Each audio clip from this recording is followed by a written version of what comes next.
Hi friends అందరికీ. So ఈరోజు ముఖ్యంగా నేను ఫస్ట్ నుంచి పడ్డ కష్టాలు మీకు చెప్తాను వినండి. సో నేను చిన్నప్పటి నుంచి సుఖపడింది అయితే ఏం లేదు ఫ్రెండ్స్. నాకు 5 సంవత్సరాల వయసులోనే మా మా నాన్నగారు చనిపోయారు. చనిపోయిన తర్వాత కొంచెం ఊహ వచ్చినాక హైదరాబాద్లో ఒక 3 సంవత్సరాలు బేల్దారి పనికి పంపించింది మా అమ్మ.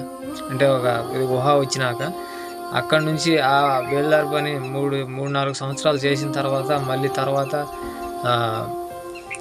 ఇక్కడ కంపెనీలో జాయిన్ అయ్యాను. సో ఆ పని కూడా ఒక 2-3 సంవత్సరాలు చేశాను. అంతా అయిపోయింది.